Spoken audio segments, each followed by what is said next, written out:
সেই রাত্রিতে জাগরিত থেকে আত্মবুদ্ধিনিষ্ঠ আনন্দকে সাক্ষাৎ অনুভব করে কারা? যারা স্থিতপ্রজ্ঞ। আর যখন সমস্ত জীবেরা জেগে থাকে তখন তত্ত্বদর্শী মুনির নিকট তার রাত্রি স্বরূপ।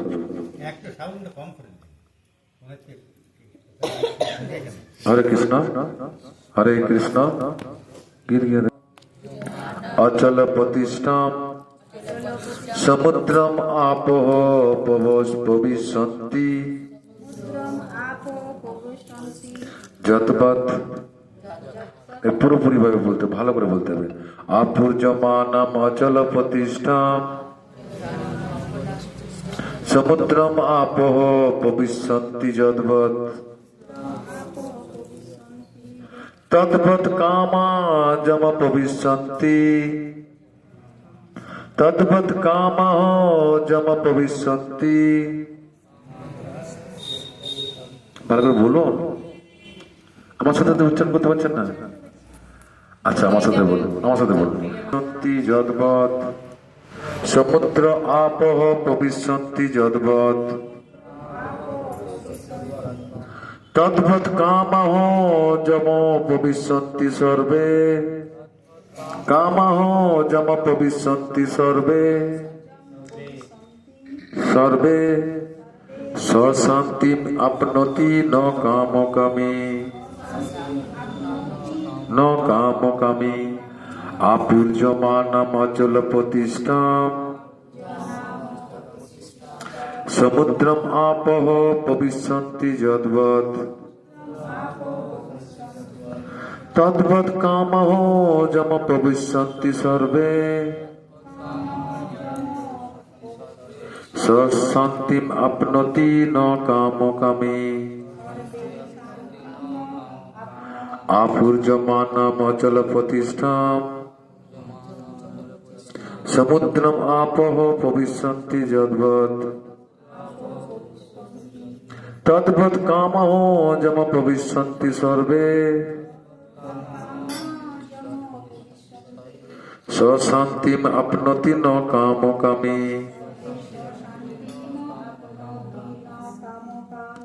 অনুবাদটা, বিষয়কামী ব্যক্তি যখন শান্তি লাভ করে না, বিষয়কামী ব্যক্তি যেমন আমরা, যেমন বিষয়কামী ব্যক্তি কখনো শান্তি লাভ করে না।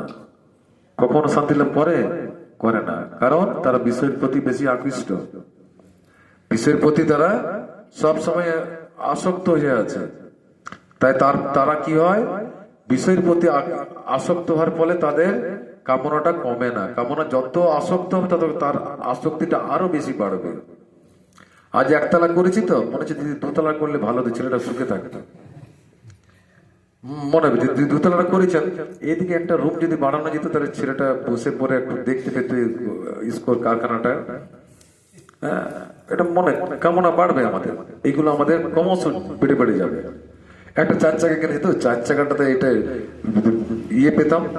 এটা তো অল্টো কিনেছি, BMW কিনলে কিন্তু অ্যাক্সিডেন্ট থেকে বেঁচে যাবো, মরবো, এরকম একটা থেকে যাবে। হ্যাঁ, তো সেরকম তো আমাদের মনের মধ্যে এগুলো হয়। যদি আপনাদের সামনে বললাম তাকে আমি বলে দিতে পারি, কিছু কথা আছে যেগুলো আপনাদের খারাপ লাগবে, বুঝেন আমি বলছি না। তো যাই হোক, ওটা না বলাটাই ভালো। তো সে বলছে বিষয়কামী ব্যক্তি কখনো শান্তি লাভ করে না। জল রাশি যেমন সদা পরিপূর্ণ এবং স্থির সমুদ্রে প্রবেশ করে তাকে কবিত করতে পারে না, কামসমূহ তেমন স্থিতপ্রজ্ঞ ব্যক্তিকে প্রবিষ্ট হয়েও তাকে বিক্ষিপ্ত করতে পারে না, অতএব তিনি শান্তি লাভ করেন। যারা স্থিতপ্রজ্ঞ ব্যক্তি তাদেরকে কিন্তু কোনো কামনা বাসনা তাদেরকে কিন্তু কোনো মতেই মানে কি বলবো উৎপাত করতে পারে না। যতই আসুক, কোটি কোটি টাকা নামা থাকলে, আবার গুরুদেব সমাজে কোটি টাকা নামানো থাকে, ছুবেই না, তাদের দরকার নাই, ওইগুলো মনেই করে না, তুচ্ছ মনে করে। কারণ এটা প্রকৃতি থেকে তৈরি, প্রকৃতি থেকে এসছে। এটা তারা মনে করে তুচ্ছ, এটা আজকে আছে কালকে থাকবে না, এটা থাকলে আমার ক্ষতি হবে, এটা থাকলে আমার মনকে চঞ্চল করবে, এটা থাকলে আমার চিন্তা বাড়বে। অতএব ওরা জানেন, তাই ওরা ওটা কোনো কিছু মনেই করে না। তার প্রমাণ এই সমুদ্রতে যখন কোনো জল যায়, কোনো নদীর জল মিশছে, কোন জল যখন সমুদ্রে মিশছে, মনে করুন দামোদরের জল কোথায় যাচ্ছে? সমুদ্রে। সমুদ্রে যখন মিশছে, তো সমুদ্রকে কোনো ক্ষমিত করতে পারে? সমুদ্রের মনে করুন এতটা জল ছিল, এতটা হয়ে গেল, কি হয়? কি হয় না, একই রকম থাকে, একই রকম থাকে। কত নদীর জল ঢুকছে সমুদ্রতে, কিন্তু সমুদ্র দেখুন ওই ঢেউ ঐক্য যাচ্ছে। কোনো সময় রাত্রেবেলা যখন জোয়ার ভাটার ব্যাপার থাকে তখন একটু আগে গেল, ওরা কমে গেল, কিন্তু নদীর জল ঢুকলে বলে বর্ষা বিরাট সমুদ্র ফুলে ফেপে উঠেছে। না, দেখেছেন কোনোদিন? দেখেননি। সেইরকম যারা স্থিতপ্রজ্ঞ, তাদের কাছে যে কোনো বিষয় সমূহ জিনিস আসে, তারা কিন্তু কোনো মতেই ক্ষোভিত হয় না, তাদেরকে উত্তেজিত করতে পারবে না তাদেরকে, কারণ তারা সবসময় ভগবানের চেতনায় মগ্ন থাকেন, তারা কৃষ্ণ চেতনায় সবসময় মগ্ন থাকেন, তারপরে তাদেরকে ক্ষোভিত করতে পারে না। আমাদের কিন্তু ক্ষোভিত করতেছি কি জন্য? আমরা কৃষ্ণ থেকে দূরে থাকছি, আমরা কৃষ্ণ থেকে দূরে থাকছি, তার জন্য আমাদের মন শর্ট করে, ও ঘড়িটা কিনেছে, আমাকে একটা কিনতে হবে, কিছু না বলে ধারও করে নিয়েছে, কালকে দেবো বলে 3 মাস পর দিচ্ছে, কিন্তু কিনছে, কারণ ও কিনেছে যে। হ্যাঁ, এই জিনিসগুলো আমাদেরকে ঠিক রাখতে হবে। তারাই স্থিতপ্রজ্ঞ, কারা? যারা তাদের কোনো বিষয় সমূহের উপরে কোনো লোভ লালসা নেই, তাদের একটাই চিন্তা, হা কৃষ্ণ, হা কৃষ্ণ, কোথায় কৃষ্ণ, কোথায় কৃষ্ণ, কোথায় কৃষ্ণ, কৃষ্ণকে কি করে খুশি করব, কৃষ্ণকে কি করে খুশি করাটাই হচ্ছে তাদের কাজ, যারা স্থিতপ্রজ্ঞ। তাৎপর্য বহুপাদ কি বলেছেন? যদিও মহাসমুদ্র সব সময় জলে পূর্ণ থাকে এবং বর্ষার সময় নদী বাহিত হয়েও আরো জল সমুদ্রে প্রবেশ করে, কিন্তু সমুদ্রে কোনো পরিবর্তন হয় না, স্থির থাকে। সমুদ্র তখনও বিক্ষুব্ধ হয় না, এমনকি বেলাভূমি অতিক্রম করে প্লাবিত হয় না। বেলাভূমিতে বালিটা অতিক্রম করে উপর দিকে ওঠে না। কৃষ্ণ ভাবনায় মগ্ন কৃষ্ণ ভক্ত সর্বাবস্থাতে তেমনি অবিচল থাকেন। যতক্ষণ মানুষ জড় দেহ নিয়ে আছে, ততক্ষণ ইন্দ্রিয় তৃপ্তির জন্য দেহের চাহিদা থাকবেই, কিন্তু ভগবানের ভক্ত তার পূর্ণতার জন্য এই সমস্ত কামনা বাসনা দ্বারা কখনোই বিচলিত হন না, কারণ কৃষ্ণ ভক্তের কোনো কিছুর অভাব নেই, ভগবান তার সমস্ত অভাব মোচন করছেন। কৃষ্ণ ভক্ত যারা হয় তাদের অভাব থাকে না, আমি দেখেছি, মিটিয়ে দেয় ভগবান।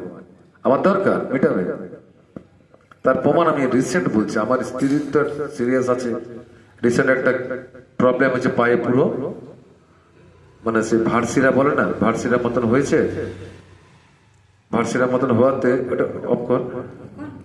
ভগবানের ভক্ত তার পূর্ণতার জন্য এই সমস্ত কামনা বাসনা দ্বারা কখনো বিচলিত হন না, কারণ কৃষ্ণ ভক্তের কোনো কিছুর অভাব নেই, ভগবান তার সমস্ত অভাব মোচন করেছেন, তাই তিনি সমুদ্রের মতো নিজের মধ্যে সর্বদা পরিপূর্ণ। কে সেটা? যিনি স্থিতপ্রজ্ঞ। ওটা কি বাজানো হচ্ছে? বাজানো পরিপূর্ণ। ইন্দ্রিয়ের নদী বেয়ে কামনা বাসনা যত জলই তার হৃদয়ে প্রবেশ করুক, তার হৃদয় সমুদ্রের মতোই অবিচল ভাবে পরিপূর্ণ থাকে। এটি হচ্ছে কৃষ্ণ ভক্তের লক্ষণ। জড় জগতের ভোগ বাসনার প্রতি তিনি সম্পূর্ণ উদাসীন, যদিও বাসনাগুলি তার মধ্যে রয়েছে। ভগবানের সেবায় গভীরভাবে মগ্ন থাকার ফলে তিনি যে শান্তি লাভ করেছেন তার সমুদ্রের মতোই অতল স্পর্শী, কোনো কিছুই তাকে আর বিচলিত করতে পারে না। পক্ষান্তরে অন্যরা, এমনকি যারা মুক্তির আকাঙ্ক্ষী, জাগতিক সাফল্যের আকাঙ্ক্ষীদের কি আর কথা, তারাও সর্বদাই অশান্ত। তাহলে আমার এই জায়গাটাতে আমি পৌঁছাবো কি করে? বলছে তো যেখানে কৃষ্ণের চরণ ধরলে এই হবে সে হবে, পৌঁছাবো কি করে? আমাদের কিন্তু যেতে হবে। কিভাবে যাব? প্রথম কথা হচ্ছে মহাগুণী মহাজন যে পথে করে গমন, মহামুনিরা মহাজনরা যে পথে গমন করে গোবিন্দকে লাভ করেছেন, তাদের পদাঙ্ক অনুসরণ করে চলতে হবে। তারা কি বলতে চাইছেন, তারা কি আমাদেরকে করাতে চাইছেন, সেটা আমরা জানতে হবে। কিভাবে ওনারা পেয়েছেন সেটা আমাদেরকে বুঝে নিতে হবে। যেমন আমাদের গীতার মধ্যে বহুপাদ দিয়েছেন, আরো কত মহাত্মারা আছেন, যেমন মানিচাঁদ ঠাকুর আছে, শ্রীনিবাস আচার্য, ওনারা জানিয়ে দিয়েছেন আমাদেরকে যে এই পথ ধরে যদি তুমি যেতে পারো, তাহলে কৃষ্ণকে অবশ্যই তুমি লাভ করতে পারবে। তাহলে তাদের যদি পদাঙ্ক অনুসরণ করে আমরা চলি, তাহলে আমরা অবশ্যই কৃষ্ণকে লাভ করতে পারবো। কারণ আমাদের কাজটাই হচ্ছে কি, আমাদের আকাঙ্ক্ষাটা কি? কৃষ্ণ প্রাপ্তি। তো কৃষ্ণ প্রাপ্তি পেতে গেলে ওনাদের কথা অনুযায়ী চলতে হবে, ওনাদের নির্দেশ পালন করতে হবে। আর কি বলছেন? জড়জগতের ভোগ বাসনা প্রতি তার সম্পূর্ণ উদাসীন, যদিও বাসনাগুলি তার মধ্যে রয়েছে। আমাদের বাসনা যাবে না, বাসনা থাকবে। কি থাকবে? কামনা বাসনা আমাদের থাকবে। তো কামনা বাসনা কি করতে হবে? সব ভগবানের চরণে অর্পণ করতে হবে। যেমন আমাদের কোনো যদি খেতে ইচ্ছা করে, সেটা ভগবানকে ভোগ নিবেদন করে আমাদেরকে খেতে হবে। কোনো কিছু যদি আমরা মনে করেন ভালো একটা জ্যাকেট কিনে নিয়ে এলেন শীতকালের জন্য, গোবিন্দ চরণে ঠেকিয়ে গোবিন্দকে বলবেন, গোবিন্দ আপনি পড়ুন, তারপর আমাকে দেন। হ্যাঁ, সেইভাবে যাই কিছু করুন গোবিন্দকে দিয়ে পরে করুন। ভগবান গীতাতে বলছেন, আপনারা পাবেন। কি আছে? যত করসি, যত অশ্নাসি, যত জুহসি, দদাসি, যত তপস্যসি কন্তেও তৎ কুরুস্ব মত অর্পণম। যা করছো, যা খাচ্ছ, যা তুমি যা কর্মই করছো, সবকিছু আমাকে দিয়ে করো, আমাকে সামনে রেখে করো। যে তপস্যা করছো তুমি, যেটা পাবার চেষ্টা করছো, সেটা তুমি সামনে আমাকে রেখে পরে করো। হ্যাঁ, তাতে কি হবে? তোমার মঙ্গলই হবে। যত করসি, যত স্নাসি, যত জুহসি, দদাসি, যত তপস্যসি কন্তেও তৎ কুরুস্ব মত অর্পণম। যা করছো আমাকে অর্পণ করে করো। সেরকম আমরা যদি ভগবানকে নিবেদন করে কিছু করি, অবশ্যই আমরা শান্তি লাভ করবো। কারণ আমরা শান্তি খুঁজছি, সবাই শান্তি খুঁজছে, সবাই শান্তি খুঁজছে, সবাই আনন্দ খুঁজছে। খুঁজছে না? আনন্দ খুঁজছেন না? আনন্দ খুঁজছেন না? আনন্দ চাই। কেউ সারাদিনে 300 টাকা কামাই করছে, ইনকাম করছে, সেও তার বাড়িতে নিয়ে যায় ছেলেদের সঙ্গে একসাথে বসে আনন্দ করে আনন্দকে উপভোগ করার চেষ্টা করছে। করছে না? করছে কিনা? তো সেই রকম। কিন্তু আসল কোথায় আনন্দটা আছে আমরা খোঁজ নিই না, খোঁজ নিচ্ছি না আসল কোথায় আছে। কারণ আমরা জানতে পেরে গেছি ভগবানের একটা নাম কি? হ্যাঁ, সচ্চিৎ আনন্দময়। তার একটা নাম সচ্চিদানন্দ। ওটাকে ভেঙে দিলে সৎ চিৎ আনন্দময়। তাহলে আনন্দটা কোথায় আছে? গোবিন্দের কাছে। কারো কাছে আছে? কারোর নাম শুনেছেন সচ্চিদানন্দ? হ্যাঁ, কারোর নাম বলুন। কোন দেবদেবীর নাম সচ্চিদানন্দ আছে?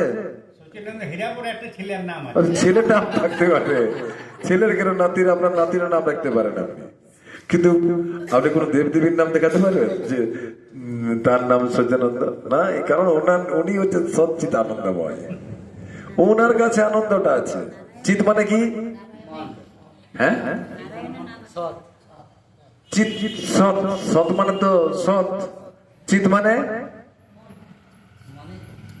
চিৎ মানে মন নয়, সৎ চিৎ। চিৎ মানে জ্ঞান, জ্ঞান আনন্দময়। তো আনন্দময়ের কাছে যাবেন না, এমনি বলছেন আনন্দ পেয়েছি নাই রে, তুই বাবা তো 1.5 লাখ পায় কিন্তু সুখে নাই। এত লোকটাকে ধরিস নাই তুই, পেমেন্ট পেয়েছে কিন্তু সব ডাক্তার খেয়ে নিয়েছে। তো কি করবে? যেছিস না এখানে। কিছু কিছু লোক আছে বলে, আমাদের ভক্তরা বলে, পুরা ঝেড়ে বিয়ে বাড়িতে পাচ্ছে, যা মন তাই খাচ্ছে। শীতকালে চা খেয়েছে 20-25 বার, তার সঙ্গে রাত্রেবেলায় অখাদ্য কুখাদ্য খেয়েছে শরীর ঠিক রাখার জন্য। আর কি ডাকছি জানেন? যেই ফাঁকা পাচ্ছে কোনো সময়, কেউ তো ডাকলে আরে যাবি নাকি মন্দির থেকে, চল তাইলে। যে কি বলছি জানেন? দয়া কর হে রাধা মদন গোপাল। গানটা গাইছে, নইলে দয়া কে করিবে মদন গোপাল। তো দয়া করার জন্য মদন গোপাল বসে আছে, কিন্তু বলছি নইলে দয়া কে করিবে। তুই জানিস কিন্তু ওর কথা শুনিস না। আমি বাবার ছেলে, কিন্তু বাবার কথা শুনি না। বাবা আমাকে দেবে কিছু? হ্যাঁ, ত্যায্য পুত্র করে দেবে। সেখানে আমরা ত্যায্য পুত্র হয়ে গেছি। আর বলছি জানিস শান্তিতে নাই। সেই চোখটা একটা বন্ধ হয়েছে, একটা খুলছে, ঠোঁটটা বেঁকে দিয়েছে, কিন্তু বিশ্বাস কর খুব অশান্তি। ছিলাটো জ্বালায় মেরে দিল। আরে ছিলাটো প্রতিশোধ নিচ্ছে ও, তুই কৃষ্ণের কাছে নাই। হ্যাঁ, আর যেমন প্রভুর সাথে হয়তো আমি পারবো না, টাকা আছে, ধন আছে, সম্পত্তি আছে, বেশি বল আছে, লোক বল আছে, কিন্তু আমি যদি ঠিক জায়গায় থাকি, আমার কাজটা বসুন্ধরা করে দেবে, পৃথিবী বদলা নিয়ে নেবে ওর কাছ থেকে। আমরা ভাবছি যে ওকে মেরে ফ্ল্যাট করে দেবো, আমি ফ্ল্যাট করে দে, মরে যাবে কি, অসুস্থ হয়ে যাবে, কিন্তু ফ্ল্যাট করবি, তোকেও কিন্তু ফ্ল্যাট করে দেবে। কারণ কে করে দেবে এটা? এই প্রকৃতি করে দেবে। তাই আমাদেরকে ওনার সেই চরণ ধরে থাকতে হবে। তাই কি বলছে? আমরা দুঃখ সুখ আসবেই, হ্যাঁ, সুখে দুঃখে সমে কিত্তা লাভা লাভ জয়া জয় পড়েছি না আমরা, এগুলো পড়েছি না? এখানে হয়েছে জানি না। তো আমাদেরকে সুখ দুঃখ আসবে, জয় পরাজয় আসবে, কিন্তু আমরা বিচলিত থাকবো না। হেরে গেছি হেরে গেছি, আবার জিতবো যদি গোবিন্দ থাকে। কারণ গোবিন্দ সৎ, সতের মানে সতের একটা নাম আছে। সৎ মানে কি? যেখানে সত্য থাকবে। হ্যাঁ, সত্যের একটা নাম হচ্ছে বিজয়। তো গোবিন্দ যেখানে থাকবে সেখানে জয়, বিজয়, জয় হবে, বিজয় হবে। কতগুলো গ্যারান্টি আছে জানেন ওনার, লাখো লাখো লাখো লাখো গ্যারান্টি আছে, কিন্তু আমরা একটা গ্যারান্টি বিশ্বাস করি না। সবগুলাই বলছি roll gold, roll gold. Krishna roll gold বলে, ইমিটেশনের জিনিস। হ্যাঁ, তার ফল আমাদেরকে কেমন কেমন করে দিচ্ছে বুঝতে পারছেন তো? চেন্নাই আর ঘর, চেন্নাই আর বানপুর, টিকিট কাটাচ্ছি গালি, ট্রেনে কখনো ফ্লাইটে। হ্যাঁ, আর দেখুন গা যারা ভক্ত তারা কত সুন্দর ভাবে আছে। এখন বলবেন যে এখন তো দেবানন্দ বাবু পড়িয়া আছে, আপনি ওদের বলছেন, ওয়ার কেন বলছেন নাই? আরে দেবেন্দ্র বাবুর সঙ্গে তুলনা হবে? সারা জীবনটা লাইফটাই ব্রহ্মচর্য পালন করে দিয়েছেন। এখন একটু ভালো আছে। সেদিনকে মাতাজি বললেন যে বসে আছে, ভালো আছে তো। তাহলে দেখুন 32 লাখ টাকা ওর, 32 লক্ষ টাকা ওর হসপিটালে বিল হয়েছিল। 40,000 চলছে। তাই জড়জগতের ভোগ বাসনার প্রতি তিনি সম্পূর্ণ উদাসীন। যদিও বাসনাগুলি তার মধ্যে রয়েছে, ভগবানের সেবায় গভীরভাবে মগ্ন থাকার ফলে তিনি যে শান্তি লাভ করেন তার সমুদ্রের মতো অতল স্পর্শী, কোনো কিছু তাকে আর বিচলিত করতে পারে না। পক্ষান্তরে অন্যরা এমনকি যারা মুক্তির আকাঙ্ক্ষী, জাগতিক সাফল্যের আকাঙ্ক্ষী কি আর কথা, তারাও সর্বদা অশান্ত। সকামকরী, মুক্তিকামী, সিদ্ধিকামী যোগী সকলেই অশান্ত, কিন্তু যেহেতু তার অপূর্ণ বাসনা।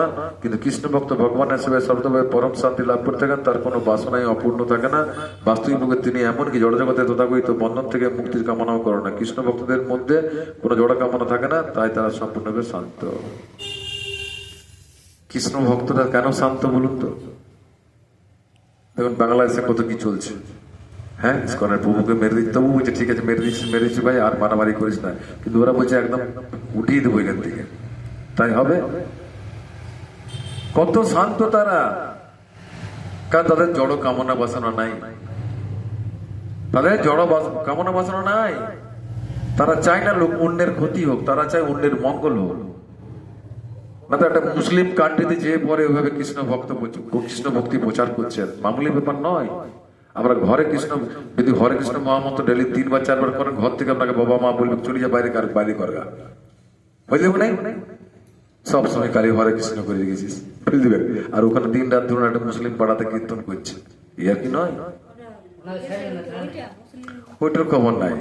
এখন ফোন আসে নাই আমার কাছে, না সেটা আমি খবর নিই নাই না। সে ঠিক আছে, তাহলে চিন্তা করুন। তো যাই হোক, যারা কৃষ্ণ ভক্ত তারা শান্ত হয়, তারা শান্ত হয়। আর আমাদের কৃষ্ণ ভক্তরা কেমন দেখুন, ওদের যাই বলছে খুঁজতে গেছে 3 তলা 4 তলা বিল্ডিং, খুব দারুণ ব্যালকনি ট্যালকনি, কাঁচের ঘর, হ্যান ত্যান, এসি 3-4টা রুমে লাগানো আছে। খটখট খটখট করছে। মালিকটাই বলছে, মালিকটা চাকর হয়ে গেল, বলছে মালিক ঘরে নাই। ওই মালিকটা উপর থেকে বলছে মালিক ঘরে নাই, পরে আসবে। গলায় টাই ঝুলছে, ও বলছে মালিক ঘরে নাই। তাহলে মালিকটাকে এত বড় টাই ঝুলছে গলা থেকে, আমি দেখছি দূর থেকে টোটোটা নিয়ে আসছি। আমরা নিলেন ওইটা না, মালিক ঘরে নাই, ও নিজেই মালিক। তার পত্নীকে বলছে, খুঁজতে গেছে মাতাজিরা।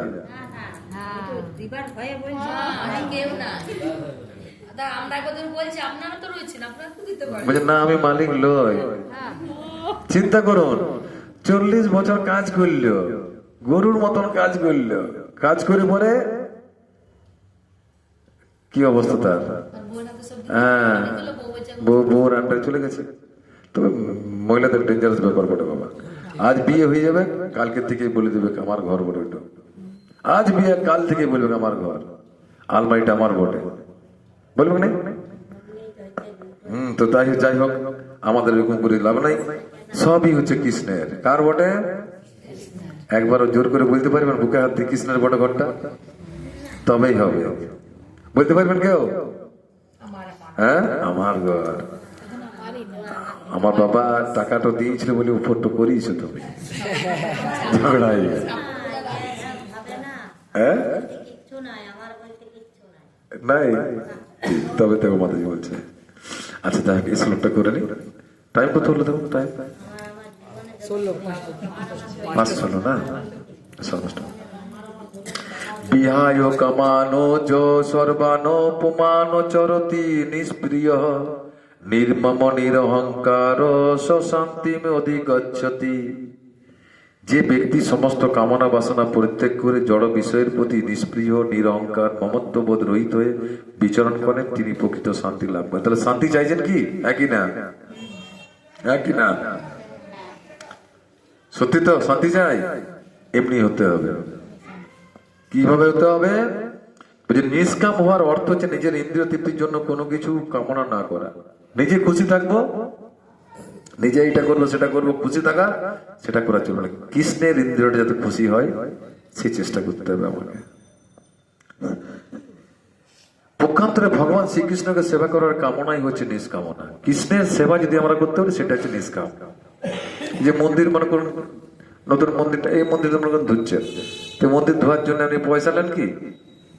নিষ্কাম, কামনা নাই, আমি যাবো মন্দির ধুয়ে, ভগবান খুশি হবে, সেটা হচ্ছে নিষ্কাম। তো বলছে ভগবান শ্রীকৃষ্ণকে সেবা করার কামনাই হচ্ছে নিষ্কামনা। এই জড়জগৎ, এই জড় দেহটিকে বৃথায় আমাদের প্রকৃত সত্তা বলে না ভেবে, জগতের কোনো কিছুর উপরে বৃথা মালিকানা দাবি না করে শ্রীকৃষ্ণের নিত্য দাস রূপে নিজের যথার্থ স্বরূপ উপলব্ধি করাই হচ্ছে শ্রীকৃষ্ণ ভাবনার পরিশুদ্ধ পর্যায়। যেটা এখন সব জায়গায় আমি বলছি যে আমরা দেহর চিন্তা করি, দেহর চিন্তা করা উচিত নয়। কারণ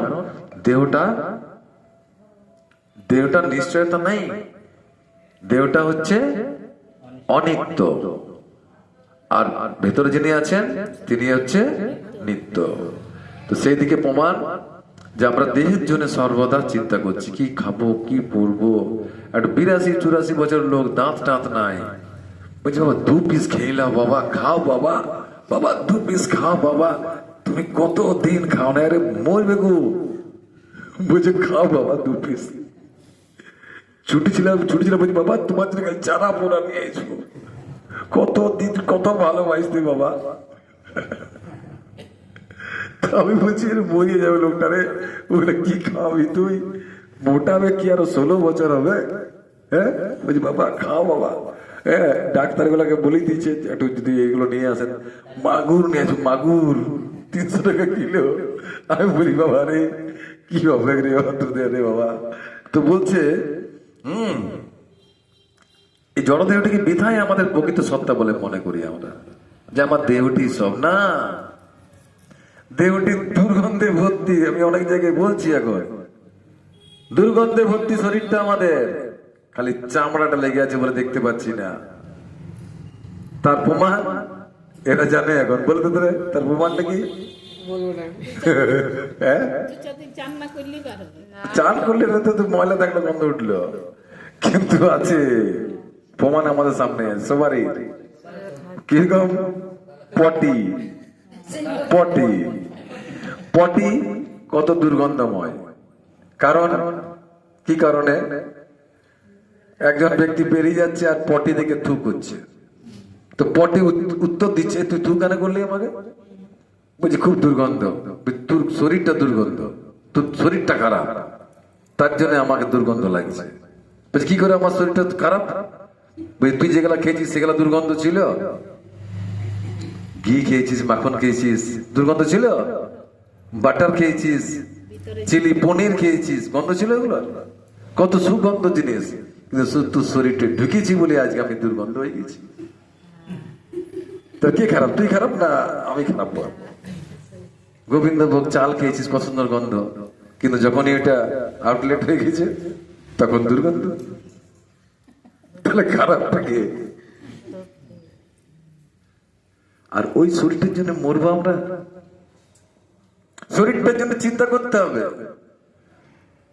কিন্তু তার চেয়ে বেশি চিন্তা 100% চিন্তা তার জন্য করতে হবে। কার জন্য? কৃষ্ণের জন্য। যদি কৃষ্ণের জন্য আমি চিন্তা করি শরীরটা এরকম ঠিক থাকবে। আমরা সকালবেলা ঘুম থেকে উঠতে বলছে আমাদের মহাত্মারা, আমাদের প্রভুপাদ কি বলছেন? সকালে উঠতে হবে, মঙ্গল আরতি করতে হবে। মঙ্গল আরতি যদি 4:30টায় আরম্ভ হয়, আমাকে 3:30টায় উঠতে হবে, স্নান করতে হবে, বাথরুম যেতে হবে, তিলকানি করতে হবে, তারপর মন্দির যেতে হবে, ঠিক তো? কিন্তু আমরা উঠছি 8টা বেজে গেল, মানে ওর কাছে 8টা বেজে গেল, মানে ওকে যে 8টা কিছু ব্যাপার এলে 8টা বাজলো, 8টা বাজলো, ঘুরে শুইলে হয়তো, হ্যাঁ 8টা বাজলো। আবার যদি কেউ ডাকতে গেল, যদি ডিউটি ছুটি থাকলো, একটু পরে উঠছি, রবিবার হয়ে গেলে পরে উঠছি না। মহাত্মারা বলেছেন কটার সময়? 4:30টায় মঙ্গল আরতি। শীতকালে 5টার সময় করুন, হ্যাঁ 5টা থেকে 5:30 পর্যন্ত শেষ হয়ে যাবে। মঙ্গল আরতি করুন, দর্শনার্থী করুন, ভোগ লাগান, প্রসাদ পান। আপনি বলছেন কাজ বাজ কিসে হবে? আপনার 7টার সময় সব কাজ শেষ হয়ে যাবে যদি আপনি ভগবানের কাজের সঙ্গে যুক্ত থাকেন। মঙ্গল আরতি করলেন, দর্শনার্থী করলেন, প্রসাদ পেয়ে নিলেন, ভোগ লাগিয়ে প্রসাদ পেলেন। 9টার সময় আপনি কাজে চলে যান, 9টার থেকে আপনি সারা দিন কাজ করুন, আর 12টা 12:30 সময় এসে পরে অন্ন ভোগ লাগিয়ে প্রসাদ পান। আবার 4টার পর ঠাকুরকে উঠিয়ে পরে আরো কাজ করুন। কত কাজ করবেন, করুন না, হ্যাঁ। কিন্তু আমরা সেগুলো করছি না, যার জন্য আমরা কষ্ট পাচ্ছি। সেই জন্য আমাদের শারীরিক মানসিক দুদিকে কষ্ট হয়ে যাচ্ছে আমাদের। তাই আমাদের কি করতে হবে? মহাত্মাদের নির্দেশ মেনে আমরা যদি চলি, আমাদের কিচ্ছু হবে না।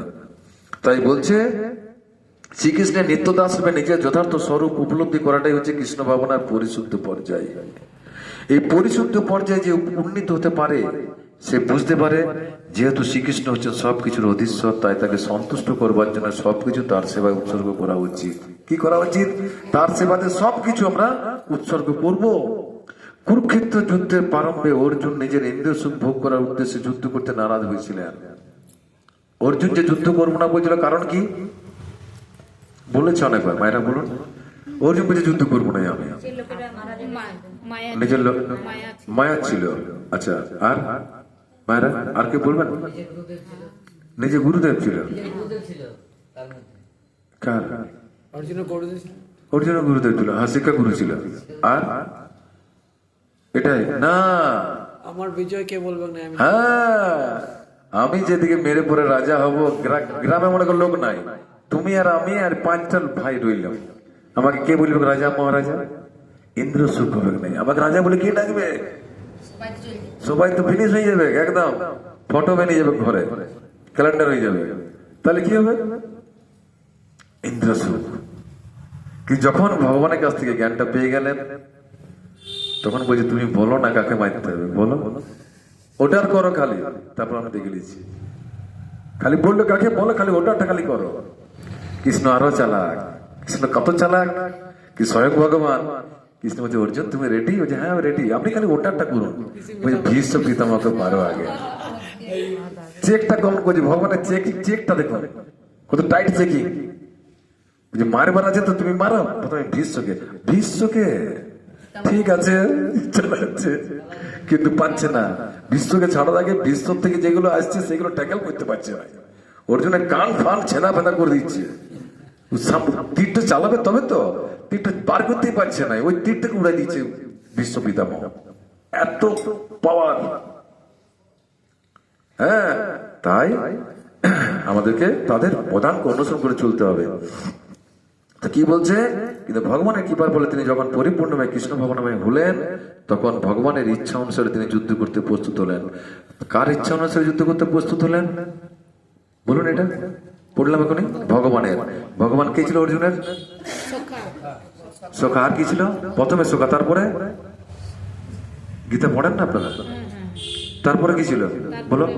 पहले सखा था, उसके बाद सारथी, আর তারপরে কি ছিল? হ্যাঁ, গুরুদেব ছিল। তো গুরু যখন ছিল, গুরু নির্দেশটা পালন করতে আরম্ভ করলো। গুরুর নির্দেশ পালন করার ফলে তিনি বিজয় হয়ে গেলেন। কি হলেন? তিনি কিন্তু ভগবানের ইচ্ছা কথা জেনে সেই একই অর্জুন যথাসাধ্য বীরত্বের সঙ্গে যুদ্ধ করেছিলেন। ভগবানকে সন্তুষ্ট করার বাসনাই হচ্ছে বাসনা রহিত হওয়ার একমাত্র উপায়। তো বাসনা রহিত হতে গেলে কি করতে হবে? কৃষ্ণের বাসনাগুলি পূর্ণ করতে হবে। কৃষ্ণের বাসনাগুলি, যেমন কৃষ্ণ সকালবেলায় একটি সুন্দর গোলাপ দেখতে পায়, কত সুন্দর লাগবে গোবিন্দের, দেখ আমার জন্য নিয়ে এসছে। ভগবানেরও সেরকম লাগে, আনন্দ পায় তারা, কারণ ভগবানের আমরা কারা? সন্তান। হ্যাঁ, যেমন ধরুন আপনি দুর্গা পূজার সময় আপনার মেয়েকে কি ছেলেকে 500 টাকা দিন, যা বেটা আজকে নবমীর দিন, দুদিন ধরে খুঁজলি, সপ্তমী অষ্টমী দিই নাই, নবমীর দিন যা পারিস খেয়ে আসবে, যা যা ঘুরে আসবে, যা দিলেন 500 টাকা। ও দেখলে বাবা আমার 500 টাকা দিলে, কি মা দিল, গোটাই ঘুরিয়ে এলো। গোটাই ঘুরিয়ে এসে পরে সন্ধ্যেবেলায় ওই ছেলে মায়ের যেটা প্রিয় মনে করো পান্তুয়া 4টা নিয়ে এসছে, বাবার 2টা, মায়ের 2টা। মা মা করে ডেকে পরে মা এলাম, কি নিয়ে এসছি বেটা? না দেখো না তুমি। দেখছে খুলে, যেটু ওনার প্রিয় সেটা এনে দিচ্ছে। তো ওনার খারাপ লাগবে না ভালো লাগবে? পয়সাটা কার ছিল? এই পৃথিবীটা কার? আর এখান থেকে নিয়ে বলি উহাকে দিব, আর ভালো লাগবে না খারাপ লাগবে? আমরা কৃষ্ণকে দিয়ে খাই, তাহলে কি করে শান্তি পাবো? আমরা কত বদমাস দেখুন, কিছুই করি না। হে গোবিন্দ ছিলাটে গল্প দেখবি, কেন দেখবি গো? সারাদিন একবার ভালো করে ডাকি না, বাবা ছিলাটা পরীক্ষা দিতে গেছি, আর দেখবি বাবা কিচ্ছু করি না আমরা। বলুন আমরা কিছু করি, ডাকি, কিন্তু ডিমান্ড করছি। হ্যাঁ ডিমান্ড করছি তখন, বাবা ও পার্সেন্টেজ যখন ঠিকঠাক হয়ে যায় বাবা,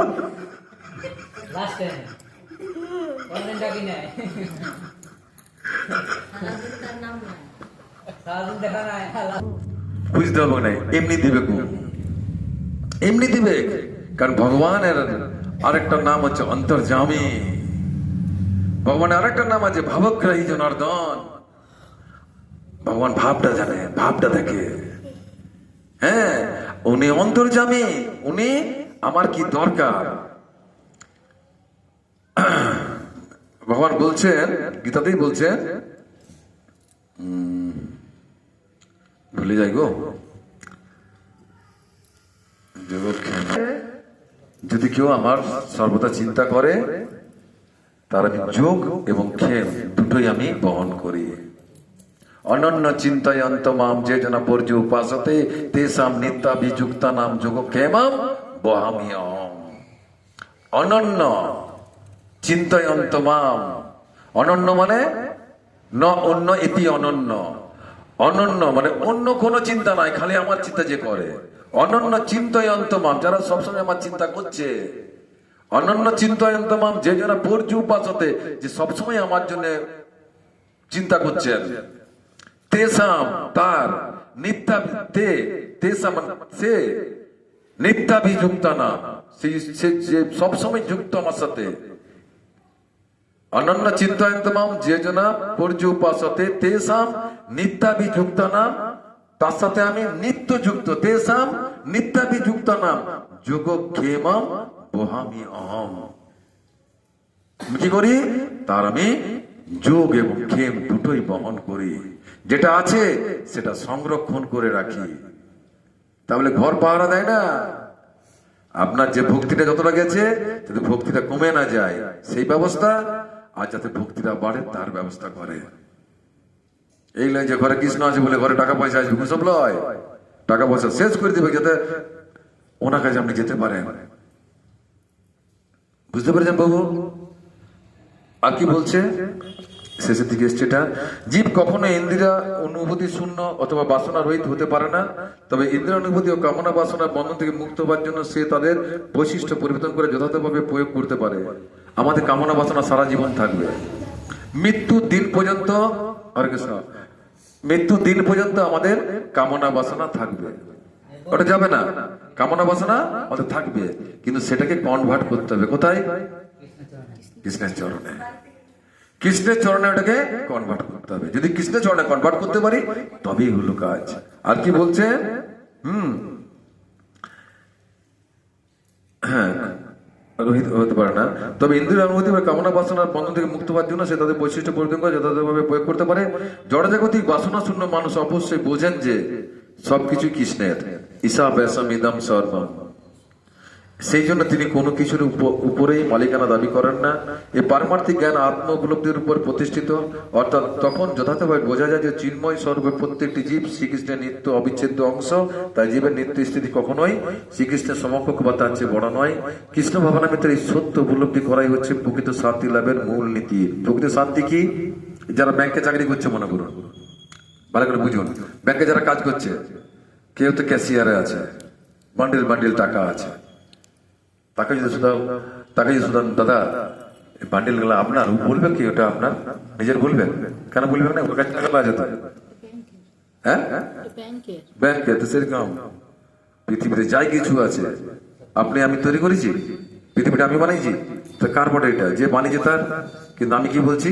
ঘরটা আমার, কুয়াটা আমার, এইটা আমার, সেটা আমার, খাবারটা আমার, পয়সাটা আমার, পুরো ইন্ডিয়াটা আমার। কেউ বলছে গোটা পৃথিবীটা আমার।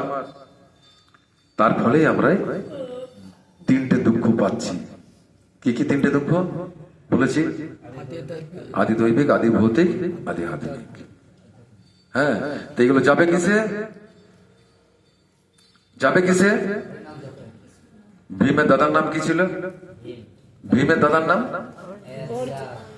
অর্জুন নয়, অর্জুন তো ছোট ছিল। হ্যাঁ, যুধিষ্ঠিরা যজ্ঞ করেছেন। ভীম ভীম ভীম, ভীমের বলছি, ভীম। তো কথা বলবেন নাই, ভুলে যাবো আমি। কি বলছিলাম? ভীমের ভীমের দাদার নাম যুধিষ্ঠির।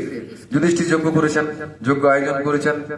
তখনকার দিনে যজ্ঞ করলে কি হতো? প্রত্যেক মন্দিরে আপনা আপনি ঘন্টা বাজতে আর মতো আপনা আপনি করে ঘন্টা বেজে যেত। যজ্ঞ যখন সম্পূর্ণ হতো, সম্পন্ন হয়ে যাওয়ার ফলেই মন্দিরে মন্দিরে ঘন্টা বাজত। যুধিষ্ঠির যজ্ঞ করলে কোনো ঘন্টাই বাজছে না। বলছে কিভাবে ঘন্টা বাজছে না? এখানে কি হলো আমার? এত সব আয়োজন করেছি, সব সমাপ্ত হয়ে গেল, কিন্তু ঘন্টা বাজছে নাই। ও মুনি দিকে ডেকেছে, ব্রাহ্মণ দিকে ডেকেছে। মুনি বল, হে ব্রাহ্মণ, কৃপা করে বলুন আমার কোথায় অপরাধ হলো? বলছে অপরাধ টপরাধ দেখো, তোমার রাজ্যের মধ্যে কেউ না খেয়ে আছে, খবর লাও। যদি সে না খেয়ে থাকে, তোমার কিন্তু ঘন্টা কোনোদিনই বাজবে নাই। সব পূজা থেকে সেনাপতি দিকে বললে তোমরা খবর লাও কে না খেয়ে আছে। একজন সেনাপতি, প্রভু মহারাজ একজন আছে না খেয়ে আছে, চলুন দেখাও দেখাও, চলো চলো। উনি এখানে যেয়ে পরে দেখছে একজন না খেয়ে বসে আছে এরকম। দেখবেন একাদশী দিন যখন আমরা না খেয়ে থাকি, বেশি কথা বলি কেমন হয় মনটা? বেশি বাতলা করলে কিরকম হবে? রেগে যাই না আমরা? খচখুচা রাগ থাকে একদম, 12টা পর্যন্ত উপাস থাকে। হ্যাঁ, কেউ কিছু বললি চল তো পরে কথা হবে তোর সাথে, যতক্ষণ না জল যত না খাচ্ছি, সেরকম উপাস দিয়ে আছে। তার জন্য ঘন্টা বাজছে নাই। প্রভু চলুন দুটি পোষাবে, না প্রসাদ খাবো না তোর কাছে। রেগে আছে তো, না খাবো নাই। কি করে খাবে তাহলে? তুই যত যজ্ঞ করছিস সব যজ্ঞের ফলটা আমাকে দিবি, তাইলে আমি খাবো। বুঝছি আমি এখন একটা যজ্ঞ শুরু করে শেষ করতে পারি নাই, আপনি বুঝছেন সযজ্ঞের ফল দেবো। চলুন, বুঝে না যাবো না, যা। যুধিষ্ঠির টেনশনে আছে, কি করা যায়। দ্রৌপদীর কাছে বুঝে, হ্যাঁ গো, ওই লোকটা তো মানছে নাই, কি করবো আমি? বুঝি তুমি আমার আগে একবার সাইড দিবে, আমি দেখবো। কুলে যুগে জানেন তো, মেয়েছেরা অনেক উন্নত, প্লেন চালাচ্ছে এখন, চলেছে না? অনেক অনেক ছেলে অনেক বেশি কাজ করে মেয়েরা। দ্রৌপদী বুঝি ঠিক আছে, কেমন হয়েছে? ট্রেনে ড্রাইভার। দেখুন, চিন্তা করলে কত কত লোক নিয়েছে। প্লেনে তো 200-300, আর ট্রেনে 10,000-15,000 লোক নিয়ে চলে গেছে। তো যাই হোক, যুধিষ্ঠির কাকে পাঠালো? দ্রৌপদীকে। দ্রৌপদী গেল, বলছে প্রভু প্রণাম, শুনুন কৃপা করে প্রসাদ পান। বলছে না, প্রসাদ পাবো না, আমাকে সযজ্ঞের ফল দিতে হবে। ঠিক আছে, সযজ্ঞের ফল দিয়ে দেবো। তোর স্বামী এসে বলে গেল যে একটা যজ্ঞ এখনো সম্পন্ন নেই, তুই সযজ্ঞের ফল দিয়ে দিবি আমাকে? মিথ্যা কথা বলা জায়গায় তোকে এখন অভিশাপ দিয়ে দেবো। বলছে আপনাকে আমি দেবো বলেছি, দেবো, চলুন। দিলি তো পাবেন, চলুন। কোথায় যাবো? না, আমাদের ওখানে যেখানে যজ্ঞ হচ্ছে সেখানে। যজ্ঞের ওখানে যে কি করবো? বলছে আপনি তাহলে কিছু গীতা টিতা পড়েন নাই, ভাগবত পড়েন নাই? আপনি সাধু বটেন যে। গীতাতে লেখা আছে, ভাগবতে লেখা আছে, যেখানে সব ভক্তরা অবস্থান করে সেই জায়গাটা, সব তীর্থের ফল পাওয়া যায় সেখানে, সব যজ্ঞের ফল পাওয়া যায় সেখানে। ও তো হ্যাঁ চল মা, চল চল চল, আমিও যাবো, শুনবো গা। তো সেরকম এই সাধু সঙ্গ করুন, শত যজ্ঞের ফল আপনারা নিজে নিজেই পেয়ে যাবেন। সাধু সঙ্গ যদি না করেন, টিভির সঙ্গ, এলসিডির সঙ্গ যদি করেন, তাহলে কিন্তু কি ফল পাবেন এবারে চিন্তা করুন। দিদি নাম্বার 1, হ্যাঁ, দাদা নাম্বার 1, হ্যাঁ, তখন শ্মশানে যাবার নাম্বার 1 হয়ে যাবো আমরা। হরে কৃষ্ণ, হাত তুলে বলুন হরে কৃষ্ণ কৃষ্ণ কৃষ্ণ হরে হরে, হরে রাম রাম রাম হরে হরে। ভুবন মঙ্গল হরিনাম সংকীর্তন কি নিতাই গৌর প্রেমানন্দে হরি হরি। চল বাজা।